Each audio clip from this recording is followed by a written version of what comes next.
We have with us today the great honor of Lessa Kananiopua Palaio Lazada as the 2022-23 president of the American Library Association and is also the Adult Services Assistant Manager at the Palos Verdes Library District. She was also the 2019 through 2022 Executive Director and the 2016-2017 President of the Asian Pacific American Librarians Association. And in 2022, she received the American Library Association Elizabeth Futas Catalyst for Change Award and was named a Library Journal Mover and Shaker in the advocacy category. Much of her work focuses on advocating for equity, diversity, and inclusion in libraries and librarianship. She lives in San Pedro, California with her poet husband, Christian Hans Lazada, and their menagerie of pets who we've heard about a little bit here. So welcome. Thank you, Jackie. And hello, everyone. Good evening. Let me just get my slides started here. There we go. All right, maybe. There we go. All right.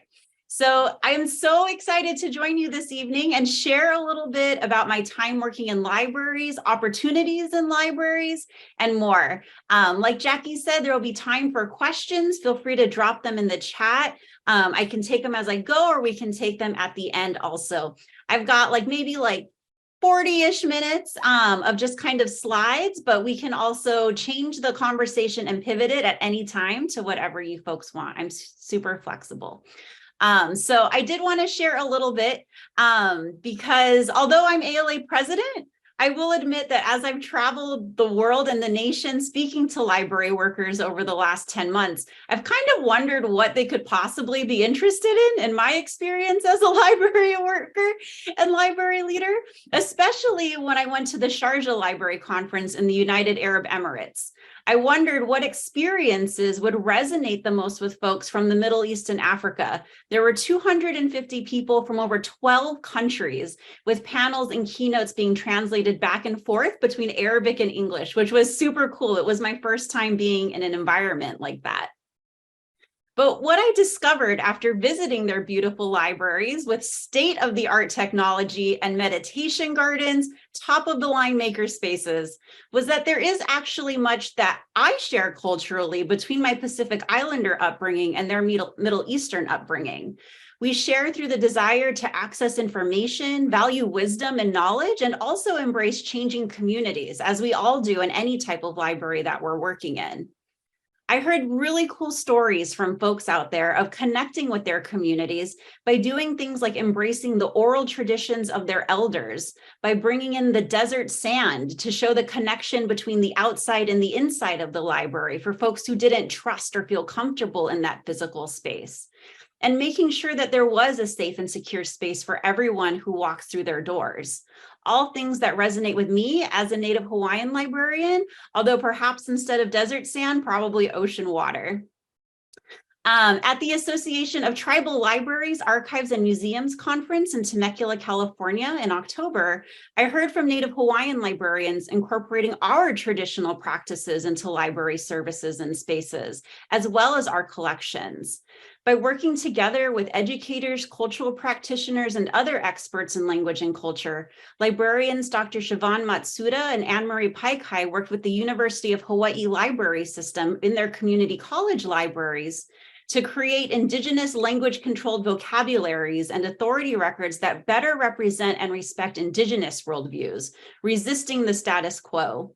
And at the same conference, library school student and library support staff member here, Hau'oli Hiva Hiva Moniz, shared and demonstrated how tapping into our Hawaiian culture can not only teach students and their families the traditions that we've lost, but make the library space feel like home, resisting against colonization to create a fuller and more inclusive society. And also some things that I shared were at ALA's first Library Learning Experience conference or LibLearnX in New Orleans. I had the distinct pleasure of co-hosting a panel with ALA President-elect Emily Drabinski that focused on library workers organizing and activating through the years. We had a multi-generational panel of activists who set the path for librarians of color like Elizabeth Martinez, who was the first Latina ALA executive director and who helped start the Spectrum Scholarship Program, a program for BIPOC students, and who was also a former library director and built libraries across California, like the new Cesar Chavez Library in the farm worker Dust Bowl resident community. And there was also Casey Boyd, who advocates on behalf of school librarians everywhere, but especially those in DC, and puts her livelihood on the line to do so. Oh, you had Elizabeth Martinez, Stacy. That's super cool. She's amazing. Such like my hero. Sorry, I digress. There was also panelist Candace Mack, who was sparked to advocacy by helping to rebuild New Orleans libraries after Katrina, and all the way to library school student and community organizer and community college support staffer Leslie Garrett, who advocates on behalf of those in the disability community and for justice for those who are incarcerated. All of these stories, all of these advocates, all of these library workers and supporters connect, build, and bring joy to their communities, which I think is at the core of what we do and a big reason why I am in libraries. Because building home and building community through information and learning brings me joy, and I'm sure brings all of you joy in your work, or will if you're not yet working in a library and are still in your student phase. But I want to be clear, it is not always easy for us as library workers in an increasingly divided and chaotic world, which is why my presidential theme this year has been Our Brave Communities, because we must be brave as we build our communities, no matter what type of library we're working in. And we have all been really brave over the last few years. We have been asked to do the impossible, both in libraries and our personal lives. And we, whether formally or not, during virtual programs and reference calls, doing curbside service with patrons in our libraries or outside our libraries, we have been asked to be first responders and trauma counselors, social workers, and shelters, as well as places for information, discovery, and rejuvenation. And we have done all that we have been asked to do, and we have grown and reinvented what it means to be a library in every aspect of our work. We have followed in the role of the resistors and brave ones who came before us, both as library workers and as members of our community. We've had to be brave. We've had to be brave for ourselves, for each other, and for the communities we are members of. And our brave communities have made it. We've made it this far, some fractured, some divided, but we are still here together as we restore, reconnect, and reflect on the voyage we are on, a continued voyage, as we imagine our vision of the future to move forward together. So a little bit about me. During times like this, during times of change and growth and healing, when I'm not always certain what the future holds, I turn to the values that I'm rooted in from my upbringing. So I share with you all today, Al and Mary Pelayo, my grandparents. They instilled in me, my siblings, and my cousins the values of Kokua, service, and Kuleana, responsibility. We believe in the Native Hawaiian community, in Kokua to others and our community, regardless of who they are or their background. All are part of our family, our ohana, and deserve our help. My grandparents demonstrated a life of service to us by growing the Hawaiian community in Los Angeles, away from our homeland, creating civic clubs and festivals and supporting hula schools, perpetuating a cultural life for Hawaiians in California. They also helped to expand our community and ensure future generations were connected to our culture, even if we were unable to live on the land of our ancestors, because that is our kuleana.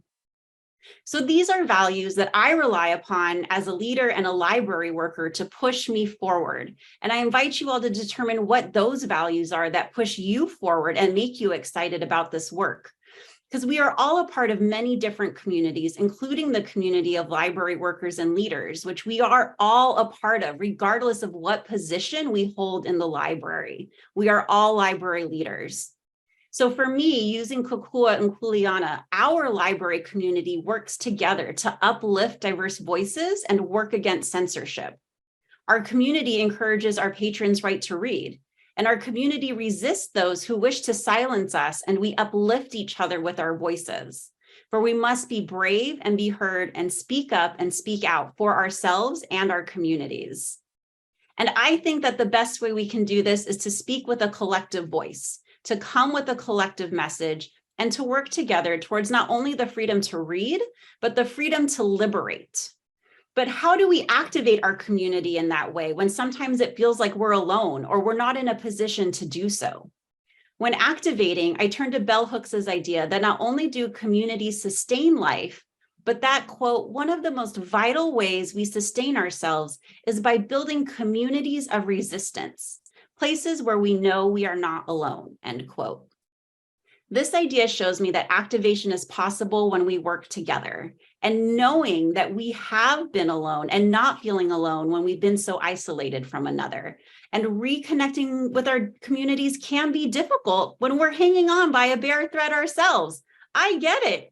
And also I get it because for me, when I was underemployed for years after library school, struggling to find full-time work, struggling to balance also work and school. And sometimes when I struggle to find my professional community, I wonder who I can turn to. For me, of course, as ALA president, one of those professional places, even for paraprofessionals as well and support staff, is the American Library Association. Because I'm inspired by all of our leaders standing up for our shared values and resisting on our behalf. And I'm inspired by those who know that our role as library workers is to help liberate individuals to learn and grow and see themselves in the library and to build communities to ensure a strong future. So I also turn to the late John Lewis, who said you must be bold, brave, and courageous and find a way to get in the way. Because that is exactly what we need to do to make change on the national level and the local level and right in our own libraries. Because changes happen all around us. Nothing is forever, not even the Dewey Decimal System or Library of Congress classification system. We celebrated the change from the Library of Congress last year to change an outdated subject heading from illegal aliens to illegal non-citizens, while recognizing it's a good start with more work to go to shift to a term like undocumented immigrants. We also build upon the work and the courageous ways of getting in the way of folks like Dorothy B. Porter, who changed and challenged the racist Dewey Decimal System to properly classify works by Black scholars, not in 326 for slavery or 325 for colonization, but in the subject areas that they belonged. I modeled this example of resistance in my own library and reclassified numerous works by and about Indigenous mythologies and creation stories, moved them from the 398 folktale and fairy tale classification to their religion section where they belonged along with Greek and Norse mythology. We have the power to recognize what needs to be changed on the local levels as well as the national levels and change them. But first, we need to be open to recognizing what needs to be changed, which is one of the reasons that I ran for ALA president. So the American Library Association, in case you're not that familiar with us yet, you're going to be great friends with us by the end, I'm sure. ALA is the largest and oldest library association in the world, established in 1876 and we have today approximately 50,000 members. Our mission is to provide leadership for the development, promotion, and improvement of library and information services and the profession of librarianship in order to enhance learning and ensure access to information for all. And we really do mean for all, although our founders did not always mean it. The evolution of the American Library Association has been a long one, beginning with racist, classist, and anti-Semitic founders. For a long time, the association was segregated, but through the hard work of folks like Clara B. Stanton and E.J. Josie and others, we continue to work to truly uphold democratic values of hearing everyone's voices and giving them a seat at the table. And we accomplish that through 8 membership divisions that deal with specialized topics and specialized types of libraries.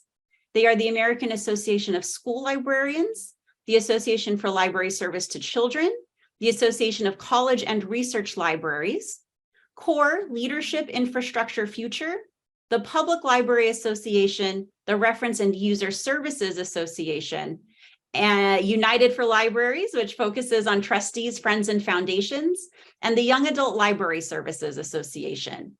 Each one is unique in its volunteer and leadership opportunities, as well as scholarships and awards. Some of the most famous awards are the Children's Literature and Picture Book Awards from the Association for Library Service to Children, otherwise known as the Newbery and Caldecott Awards. And I will just say it was a highlight of my presidential year to host the Youth Media Awards back in January, where the Newbery and Caldecott Awards are announced. I had the distinct honor and privilege of announcing the Stonewall Honor Award for Kapai Mahu by Hinale Moana, Wong Kalu, Joe Wilson, and Dean Hammer, which I believe might be one of the first Pacific Islander honorees announced within the awards. And I did cry when I found out and tried really hard not to cry on stage. But we also have 19 roundtables that allow members to explore personal interests and identities, such as library history, graphic novels and comics, creating sustainable libraries, intellectual freedom, what it means to be an LGBTQ librarian or library worker or library supporter in the Rainbow Roundtable, also home to the Stonewall Book Awards. And for those of you who may be working in libraries or will soon, I also want to point out the Library Support Staff Roundtable. They provide a network and space for support staff networking, share so that you can share the opportunities in your library, share the challenges you face, look for advice, information, and a path forward. So ALA is a member-led volunteer organization, and we rely on our members to do just that. Lead our organization and ensure that it is meeting the needs of today's library workers. Our organization is not just for library workers, though, and I want to be clear on that. ALA is for library workers, library advocates, and library lovers. We have space for everyone, and we need everyone's voice together. And we've come a long way into making sure that we really do mean together. I can say my own mom is a community college library technician and did not think that ALA was for her because she wasn't a degreed librarian. But when she started coming to conference with me and speaking to folks during panels and after sessions, she saw a place for her and she knew that her contributions were valuable, even though she didn't have the MLIS degree. That degree is not an end all. So as the president, I want to share, I'm also spokesperson for the association and chair our 180-person policymaking body, the ALA Council, and I chair the executive board. We have committees and working groups that folks can serve on to build their leadership skills. Keep this in the back of your mind for when you're done with your classes and you're ready for another opportunity. But you can serve on committees, lend your expertise, and make an impact on libraries across the nation and, frankly, internationally. In ALA, we take our values seriously, and our offices help to support libraries in the areas of intellectual freedom, diversity and literacy, public programs, and legislative advocacy, and also rely on a multitude of affiliate organizations to help us accomplish our mission and support other areas of librarianship, such as librarians of color. I threw in a slide here to say hello to my roots, the Asian Pacific American Librarians Association, who helped me to get my start and feel confident as a library worker, especially during that period where I wasn't able to find full-time work. But back to ALA, open to all, we organize conferences, participate in library standards development, and publish a number of books and periodicals. We publish the magazine's American Libraries and Booklist, with Booklist being a trusted collection development tool of librarians all over. Our next conference is going to be in Chicago, Illinois, June 22nd to 27th. I know it is quite a trek for us, but if you are able to, I hope you will join us there. We also create and distribute products that promote libraries, literacy, and reading through read posters, t-shirts, bookmarks, and more, including our newest read poster featuring the one, the only Dolly Parton, our literacy maven and brand new ALA honorary member. Our ALA store is a great stop for finding decorations and giveaways for your own libraries or Christmas. One Christmas, a lot of people got a lot of Baby Yoda read things for their stocking stuffers.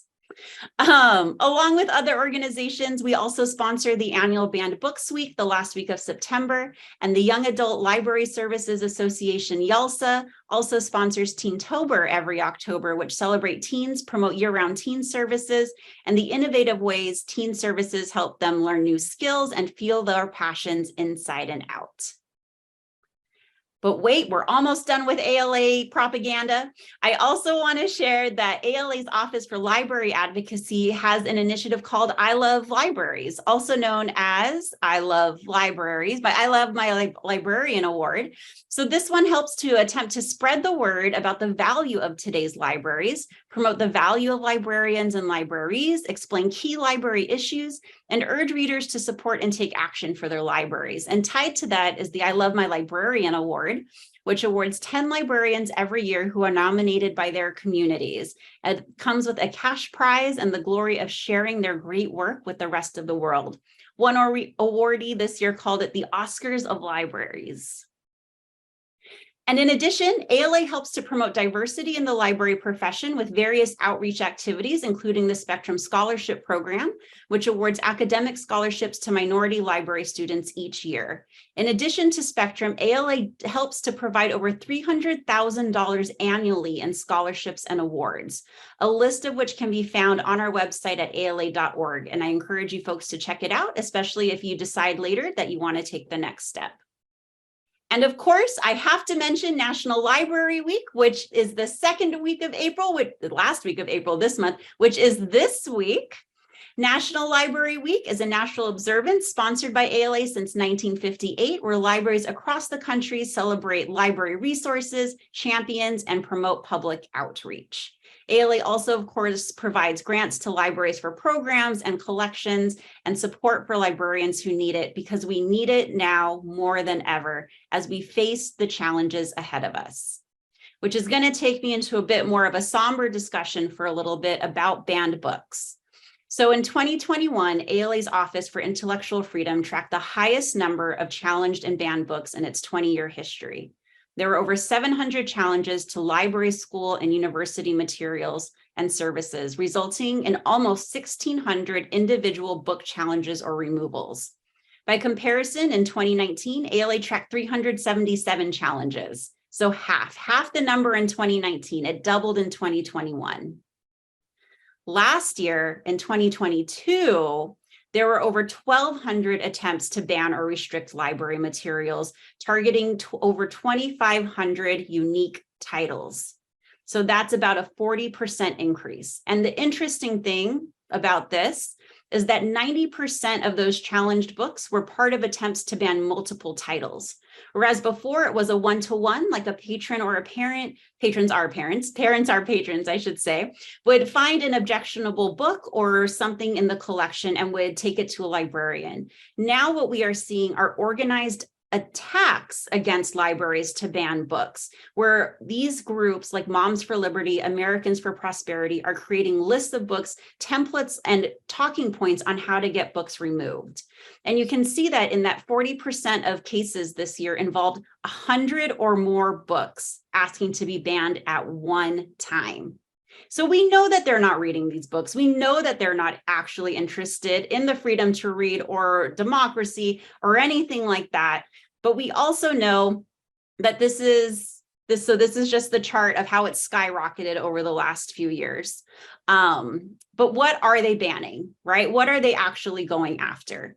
We know what they are. They are books by and about LGBTQ and Black and Indigenous people of color authors, characters, and histories.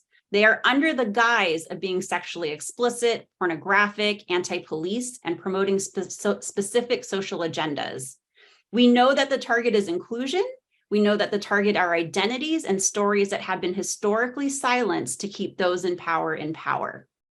And so as we look at the types of things that they are challenging, a lot of assumptions are made that this is just a conservative issue. This is a red state issue. This is a blue state issue.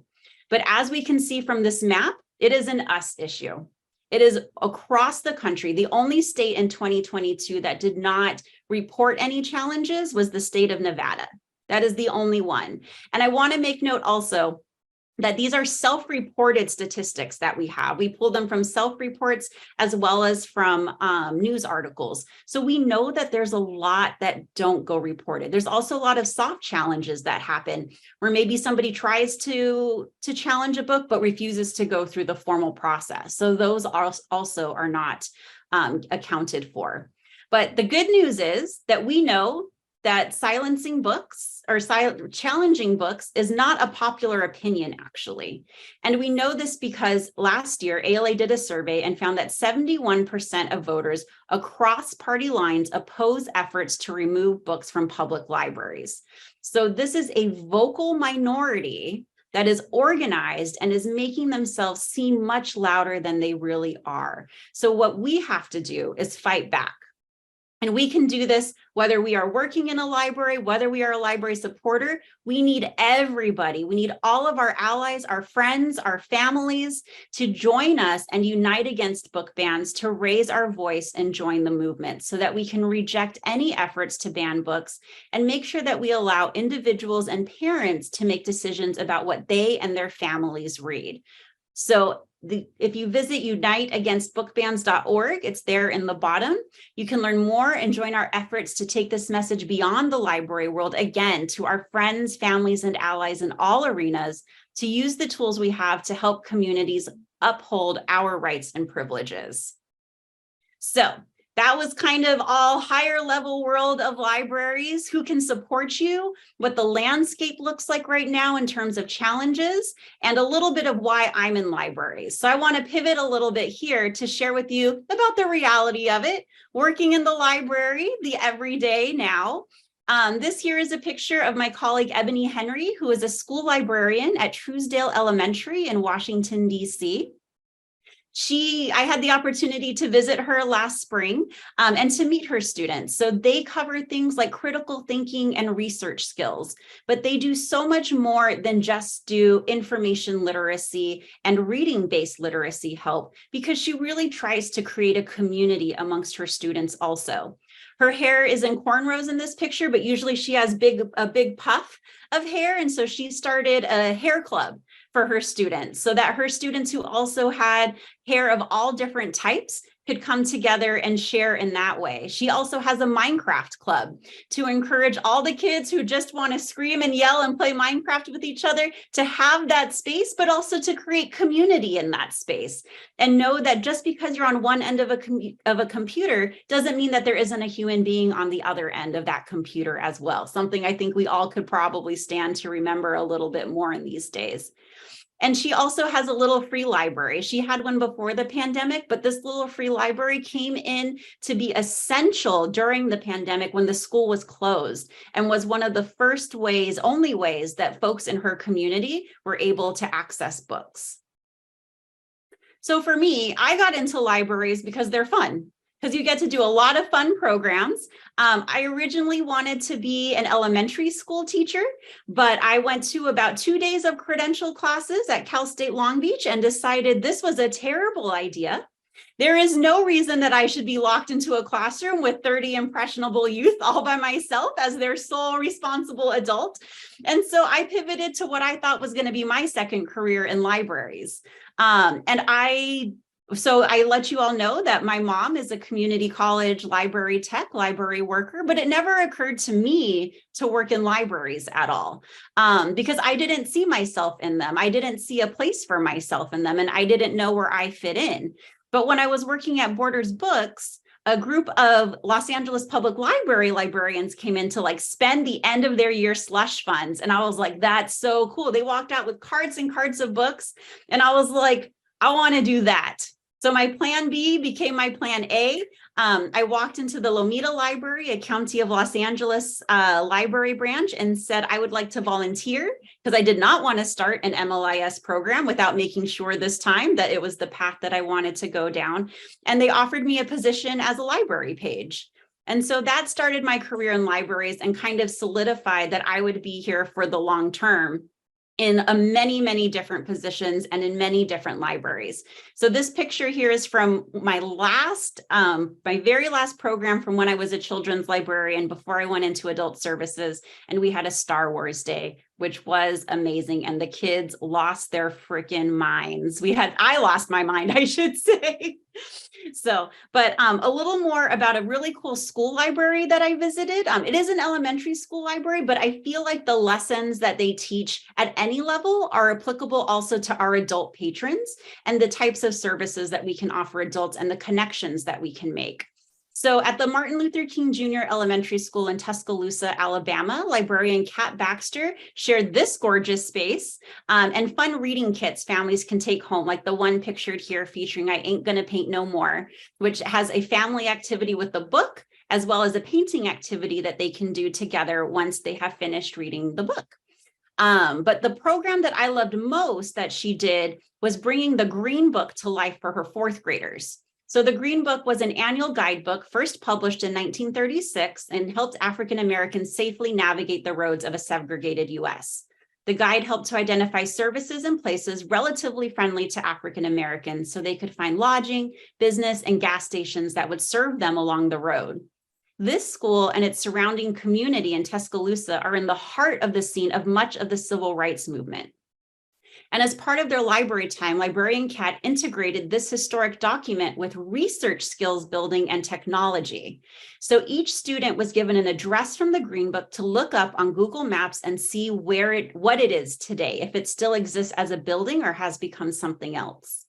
If there was a building or business or home there, they would then write a letter to that building and ask them how things have changed since the Green Book existed and what it is like to be a part of that historical legacy.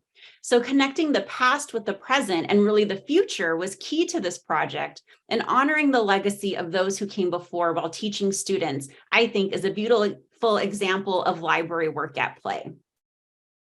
Another wonderful thing, regardless of the type of library, is you got to do outreach. You got to get out into the community, out onto campus, out into the student activities hall to meet our patrons where we are. So this is me at a 5K on a very early morning a couple of years ago, where after the runners finished their race, they stopped by, they got some library goodies. We had books on running if they wanted to further their information, and just were able to connect in a much more informal way and to let folks know we were there, but that we're also wherever they are and wherever they want to be. And we're also able to create community and honor our ancestors and where we came from. So this program was part of an Asian Pacific American Heritage Month, where we invited author Naomi Hirahara to come and speak about the Japanese American experience in Los Angeles, moving into incarceration camps during World War II. And so we made a connection with the woman in the middle whose mother owned a fruit stand and was sent to camp, was sent to be incarcerated. And so they were able to be in dialogue about what that journey looked like for the peninsula, for where our library was, as well as for them as individuals, and what it looks like for all of them now. So creating that continuity and applying everything is really important, as well as showing all of the different ways that we can be in community with each other, and that we can resist, we can build all at the same time. So Hawaiian scholar and activist Haunani K. Trask said in her defining book From a Native Daughter, resistance must be its own reward. We often will not see the fruits of our labor, especially when we are talking about justice and impact in our lifetime. We must trust that our resistance will set the stage and make the path for those who follow us easier, so that their resistance builds to create communities of love and strength that we were never able to imagine or envision together. And to use that, especially as you're working with students, to see the fruits of your labor, to watch students grow and learn right before your eyes, sometimes turning into completely different people throughout a school year or between semesters, is an amazing thing. But as librarians, we must also remember that as we resist and as we build a strong future, the work we do now will have impact far beyond what we can even imagine for generations to come. And again, I cannot emphasize this enough. As students, as library workers, you have to take care of yourselves. I love Leslie Knope here. She is my favorite model of all things. And she says there's nothing we can't do if we work hard, never sleep, and shirk all other responsibilities in our lives. And while that can be true, it's also not going to last very long. So do not burn yourselves out, please, and stand up for yourselves when you need rest. I think that that is one of the most important gifts that we can give ourselves. And if you ever go into administration or are an administrator, one of the greatest gifts that we can give those who we work with. And in ALA, we have the Allied Professional Association, which is the advocacy arm for library workers, which falls right into making sure that we have what we need so that we can do the work that we need to do. So as I wrap up here, I want to share one last closing quote, which is one of my favorites, which is Kulia Ikanu'u, and is from Hawaii's Queen Kapiolani. It is her Olelo o No'eau kind of like guiding phrase, which means strive for the summit. I think it's a saying that encourages all to continue striving towards better, towards good, towards excellent, and it's up to us to ensure that the path that was set by the resistors who came before us continues forward and is built upon. And as we strive, be brave, work in community, and take care of one another in the name of justice. And stand up for our values. Our professional values are all of our values. That is what we share when we are in libraries, and we have to be brave to do those things. So thank you very much. I look forward to questions and conversation. I know I talked at you a lot, so thank you for allowing me to do that, but I would also love to hear your voices, what you're interested and what you're curious about. Thank you so much, Lessa. That was amazing. I learned things. That was great. All right. If there's any questions for Lessa, I want to make sure that we let our students voice any kind of questions they might have. You can also put it in the chat. I also love hearing what got folks into libraries, what inspired you to be in your program. Those kinds of things inspire me too. It makes me remember, you know, the beginning. It's a hopeful time. All right. Well, while everyone's thinking about it, Annie, did you have some like a question that kind of we've been kind of thinking about some different things in case there was like a lull or anything? So, well, you touched on so many things that I was hoping you would, not just about like the possibility of libraries, which you exhibited so beautifully in a lot of the different examples you showed, but like also, you know, workers' rights in libraries. And I know something that we address in our classes in the library tech program is,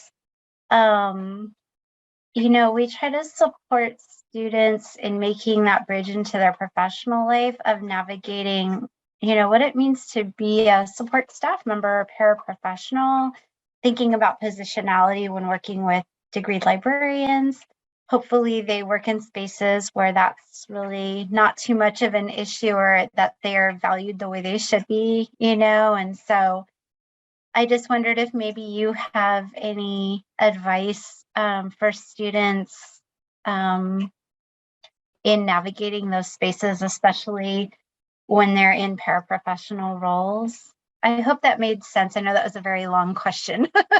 It makes perfect sense, you know, and so also having grown up with a library technician mom, right? Like I saw she was not treated well for a lot of her career because she didn't have a degree, even though she holds so much institutional knowledge, right? And has outlived in the library a number of degreed library professionals. And so what I'm seeing now is I'm hearing and seeing a lot more folks who are degreed, but who also respect that institutional knowledge and don't have such a hierarchical view of what libraries, how we function, how we work together. Because I think also the role of the librarian has changed a lot over the years too, right? And answering where to find a book, you don't need an MLIS to do that. You've never needed an MLIS to do that, but that's a different conversation. But you know, the things that we're working on, we can only do in community. And so I think that if you are in a position where you are not in an environment where they do believe in leading from any position and that there is this hierarchical structure, I think that number one, you have to be confident in who you are and what you bring to the table. I think that you need to really understand that you are valuable. You are a member of the team, even if you're not treated like one, and you have knowledge that nobody else has. And so part of that is sharing what that knowledge you bring is being able to articulate it and being able to demonstrate it to those who are in power to say, this is what I bring, this is what I deserve, and here is my idea, and here's why you're going to listen to me and why you're going to do it, and we're going to implement this or figure out how we can implement this together. And a lot of it also is not being shy, right? Like squeaky wheel gets the grease. And so it may feel like they're not listening, but just keep trying, right? Just keep trying. Like one of my things is, I've done a lot of work in equity, diversity, and inclusion, which has not always been a popular topic or a welcome topic in libraries that I've worked at. And so my approach has always been, kind of the little water droplet. A droplet here, a droplet there makes a puddle, makes a pond, makes an ocean. And so if you believe strongly in what you're doing and you just continue to push it and work towards collaboration and don't give back any kind of defensiveness or attacks that you get, it can be really hard, right? Because when they go low, we got to go high, and it can be really hard. But I think that approach for the long term does work. Thank you very much for that helpful response, Lessa.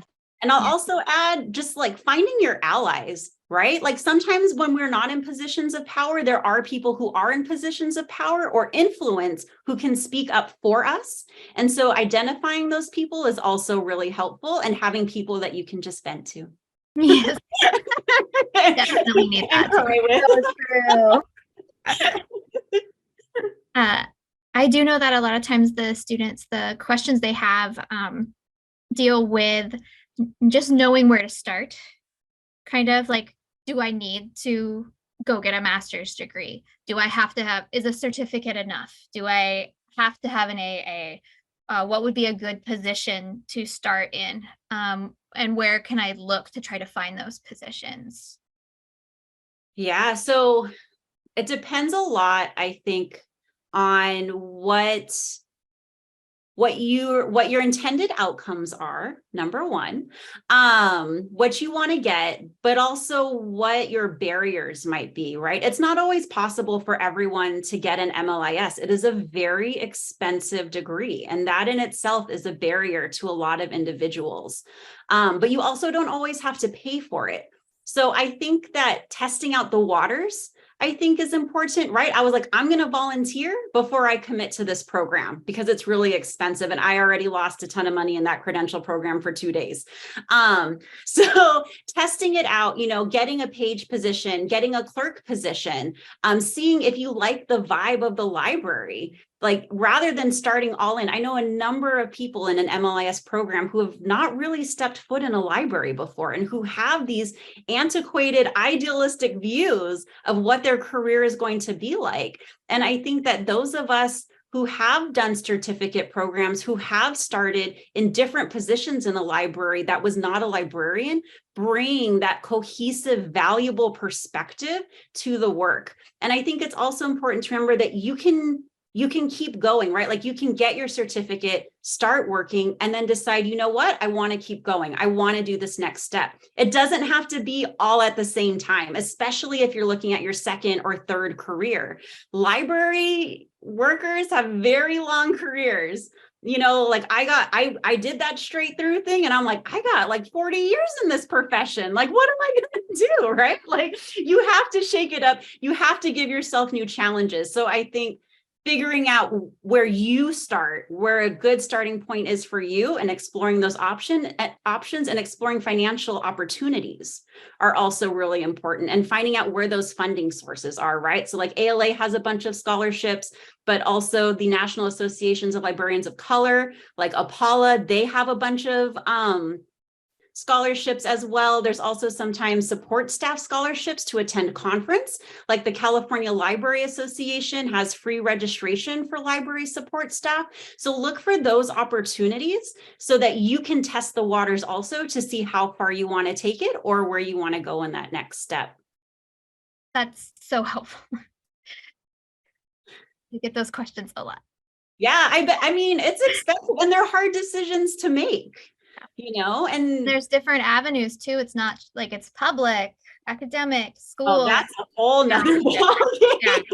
Deciding what kind of library, but also know that you can go in between library types. They say you can't, but you absolutely can. once you go like public to academic, it does get a little, if you're doing like 4-year research, like it can be a little bit more difficult depending on the direction that you're going, but you can absolutely go in between. It's about articulating the skills and the experiences that you're bringing and tailoring it to the job description that you are applying for, and making sure you're tailoring whatever cover letter you're doing, your resume to that job. I've seen public librarians go to school to academic and back and forth to consortium work also, right? Work in libraries is not just the physical library space. Like there's also supporting library workers, working for vendors. There's a lot of different opportunities within the library world. Wonderful. Yes. I know that gets overlooked quite a bit, but you're totally right. It actually is broadening a lot more now because there's library work can be seen in so many different avenues. And there's been so many more like completely remote library positions opening also with the pandemic, with like completely online schools and all that kind of stuff. It's pretty cool. One of my coworkers found a position helping to do prompts for AI and ChatGPT, and they specifically asked for librarian skills. That is so cool. Yes. Right. Well, we're coming up to the last 7 minutes before 7 o'clock. Does anyone have anything else they'd like to add? Annie's put some links in the chat. If you're need to speak to us or would like to, you can always contact me about the program. But Lessa, thank you. Thank you so much for coming and talking to our students here today. Of course, and thank you all for coming out on a Thursday night after work, probably exhausted. So thank you for spending time with me and for inviting me. This has been wonderful.